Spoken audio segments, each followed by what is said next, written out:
wabarakatuh. Hai guys, kita dari kelompok Angin Kencang. Di sini kita akan melakukan simulasi mitigasi bencana dari angin kencang. Jangan lupa stay tune. Bye bye. Pose with the fans. Pose with the pose with the pose with the pose pose with the fans. Pose with the pose with the pose pose pose with the fans. Pose with the fans. Pose pose with the fans. Pose with the pose with the pose pose with the fans.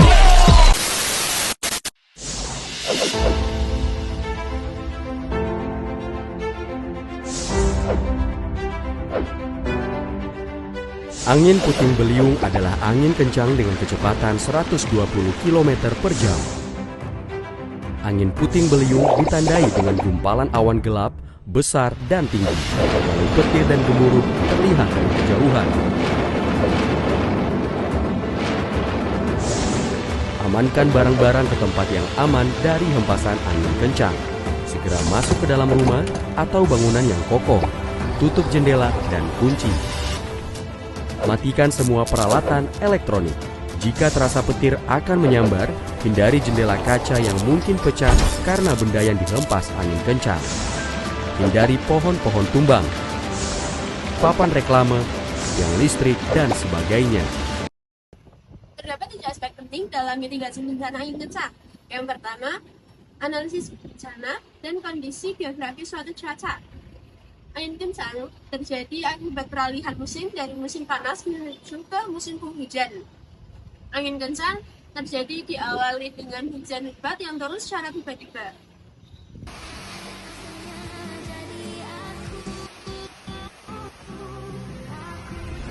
Aspek yang kedua menunjukkan daerah yang rentan terhadap angin kencang. Yang pertama, dataran tinggi, padang rumput, dan daerah sekitar pantai. Aspek yang ketiga adalah mitigasi bencana mencangkup pembangunan infrastruktur yang tahan terhadap bencana. Yang pertama, ada tanggul banjir. Fungsinya untuk mencegah luapan air sungai atau laut ke daerah permukaan. Contohnya tanggul Jakarta yang terus diperkuat untuk menghadapi ancaman naiknya permukaan air laut. Yang kedua, ada sistem peringatan dini. Fungsinya untuk memberikan peringatan dini kepada masyarakat akan potensi bencana seperti gempa bumi, tsunami, ataupun gunung meletus. Contohnya sistem peringatan dini tsunami di wilayah pesisir Indonesia yang terintegrasi dengan sirine dan pesan teks. Yang ketiga adalah bangunan tahan gempa. Fungsinya adalah mencegah kerusakan bangunan akibat gempa bumi. Contohnya adalah penggunaan teknologi tahan gempa seperti struktur rangka baja dan fondasi yang kuat. Yang keempat, ada penataan kembali lahan. Fungsinya adalah mengurangi resiko bencana seperti tanah longsor, banjir bandang, dan erosi. Contohnya adalah reboisasi, terasering, dan pembuatan saluran drainase yang baik. Aspek yang keempat yaitu aspek penting mitigasi bencana angin kencang yang melibatkan pendidikan publik, pelatihan keterampilan bertahan hidup, dan kampanye kesadaran bersama. Nah, yang pertama, pentingnya pemahaman pada pendidikan publik adalah kunci agar masyarakat memahami apa itu angin kencang, bagaimana proses terjadinya, dan dampak yang ditimbulkannya. Nah, dengan pengetahuan yang cukup, masyarakat akan lebih siap menghadapi ancaman. Yang kedua, pelatihan keterampilan bertahan hidup. Pelatihan pertolongan pertama sangat penting untuk menangani korban luka akibat bencana. Masyarakat perlu diajarkan cara memberikan pertolongan pada luka ringan hingga luka berat.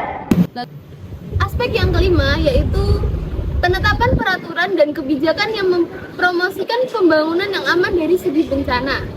Yang pertama ada peraturan bangunan yang tahan angin. Bangunan harus memiliki desain dan struktur yang tahan terhadap tekanan angin, termasuk penggunaan bahan bangunan yang kuat dan sistem konstruksi yang mampu menahan hembusan angin ekstrim. Misalnya ada atap dan dinding diperkuat, jendela diberi perlindungan, tahan benturan, dan fondasi dibuat lebih kokoh. Yang kedua ada perencanaan tata ruang, menentukan wilayah mana yang aman untuk pemukiman dan industri, terutama menghindari area yang sering terkena angin kencang, misalnya di wilayah pesisir yang rawan badai. Yang ketiga ada kebijakan mitigasi infrastruktur publik. seperti bangunan, fasilitas umum, dan seperti jalan, jembatan, dan jaringan listrik juga perlu dibangun dengan mempertimbangkan ketahanan terhadap angin kencang.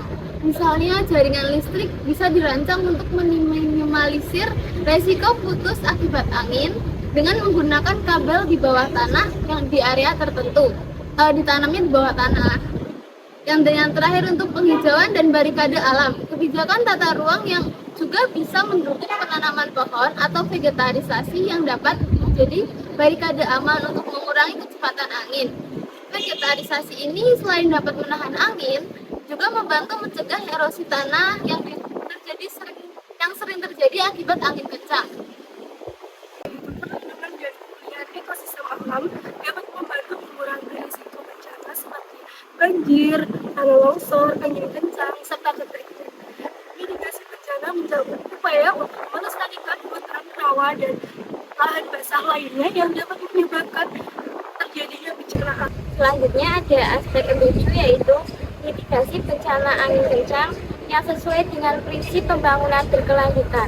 Yang pertama yaitu ada perencanaan tata ruang yang berkelanjutan. Contohnya yaitu menghindari pembangunan di wilayah yang rentan terhadap angin kencang.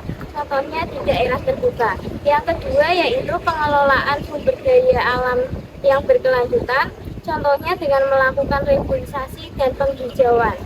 Dengan cara menanam tanaman yang dapat mengurangi kecepatan angin.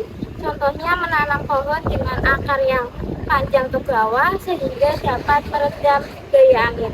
Selanjutnya yang ketiga yaitu ada peningkatan infrastruktur tahan bencana.